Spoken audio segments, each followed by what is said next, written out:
Hello traders. तो आप सभी का एक बार फिर से स्वागत है एक नई वीडियो में। तो आज की वीडियो में बेसिकली हम बात करने वाले हैं ऑप्शन चेन के बारे में।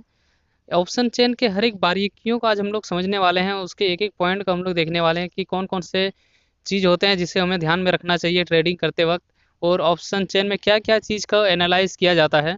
तो आइए समझते हैं। तो इस चीज़ को समझने के लिए सबसे पहले हम लोग आ जाते हैं निफ्टी 50 के ऑप्शन चेन में। तो इसके लिए मैं सबसे पहले ग्रो का डैशबोर्ड ओपन कर लेता हूँ और यहाँ पे अब निफ्टी 50 को ओपन कर लेता हूँ। तो यहाँ पे आपको दिख रहा होगा ऑप्शन चेन, एक ऑप्शन, तो उस पर क्लिक करते ही आपके सामने ऑप्शन चेन खुल के आ जाएगा जो कि निफ्टी 50 का ऑप्शन चेन है। अब चलिए इसमें कौन कौन से इंपॉर्टेंट पॉइंट है जिसे हमें ध्यान में रखना चाहिए। तो यहाँ पे सबसे ऊपर की ओर देखिए तो यहाँ पे कुछ डेट लिखे हुए दिख रहे हैं। जैसे यहाँ पे मई का 18 तारीख, मई का 25 तारीख, जून का 1 तारीख। तो बेसिकली ये जो डेट है ये ऑप्शन के एक्सपायरी का डेट है। आपको पता ही होगा निफ्टी 50 और बैंक निफ्टी में जो एक्सपायरी होती है वो वीकली होती है, और वहीं पे स्टॉक का अगर ऑप्शन चेन देखा जाए तो उसमें मंथली बेसिस पे एक्सपायरी होती है। तो ये एक सबसे पहला पॉइंट है जो हमें ध्यान में रखना है। अब अगर सेकंड चीज़ की बात की जाए तो यहाँ पे आपको लेफ्ट साइड में दिख रहा होगा कॉल प्राइस, उसके बाद बीच में दिख रहा होगा ओआई डेटा, उसके बाद आपको प्राइस दिख रहा होगा, और राइट साइड में दिख रहा होगा आपका पुट का प्राइस। तो बेसिकली ये क्या चीज़ होता है, कॉल और पुट आपने सुना तो होगा, लेकिन चलिए मैं इसको विस्तार से बताता हूँ। ये जो कॉल और पुट का प्राइस होता है, बेसिकली ट्रेडिंग इसी पे होती है और हम लोग इसी को ट्रेड करते हैं। हम लोग जब भी इंट्राडे में ट्रेडिंग करते हैं तो हम लोग या तो कॉल को बाय करते हैं या तो पुट को बाय करते हैं, और इन्हीं के स्ट्राइक प्राइस को हम लोग सेलेक्ट करते हैं। जैसा सिचुएशन होता है उस हिसाब से हम लोग स्ट्राइक प्राइस सेलेक्ट करके और कॉल या पुट को हम लोग बाय करते हैं, और उसी पे हम लोग का ट्रेडिंग चलता है।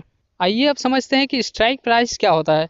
तो यहाँ पे 18,350 और 18,400 के बीच में और एक प्राइस दिख रहा होगा, 18,350 के आसपास में एक मूवमेंट दिख रहा होगा।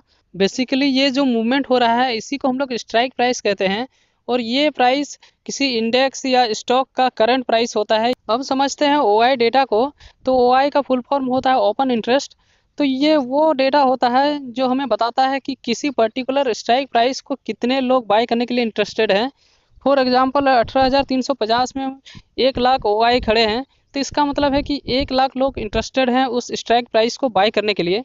तो ये हमें हर एक स्ट्राइक प्राइस के सामने अपना डेटा शो करता है। इससे हमें अंदाज़ा लग जाता है कि मार्केट की मूवमेंट क्या होने वाली है। अगर कॉल साइड के ओआई ज़्यादा हैं तो मार्केट नीचे की ओर मूव कर सकता है, और पुट साइड की डेटा में अगर ओआई ज़्यादा है तो मार्केट ऊपर की ओर मूव कर सकता है। तो ये एक संभावना होती है। श्योरली तो कुछ नहीं कहा जा सकता मार्केट में, लेकिन हम लोग को एक अंदाज़ा मिल जाता है इससे। तो आइए अब हम समझते हैं कि एटीएम, ओटीएम और आईटीएम क्या होता है। तो एटीएम का फुल फॉर्म होता है एट द मनी। तो यहाँ पे 18,350 के सामने जो डेटा है लेफ्ट साइड में कॉल के साइड, उसको हम लोग एटीएम कहते हैं, और 18,400 के सामने जो राइट साइड में डेटा है पुट साइड की ओर, उसको हम लोग एटीएम कहते हैं।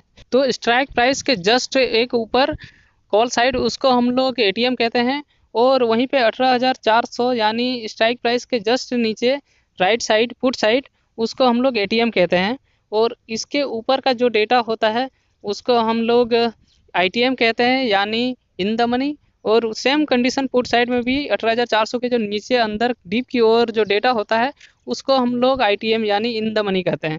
अब रही बात ओटीएम की, तो ओटीएम किसे कहते हैं तो उसको भी हम लोग समझ लेते हैं। तो ओटीएम का फुल फॉर्म होता है आउट ऑफ द मनी।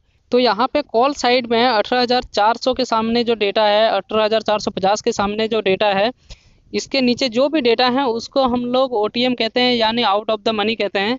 वहीं पे अगर पुट साइड की बात की जाए तो यहाँ पे 18,350 के सामने जो डेटा है, 18,300 के सामने जो डेटा है और इससे ऊपर जो भी डेटा है वो उसको हम लोग आउट ऑफ द मनी कहते हैं।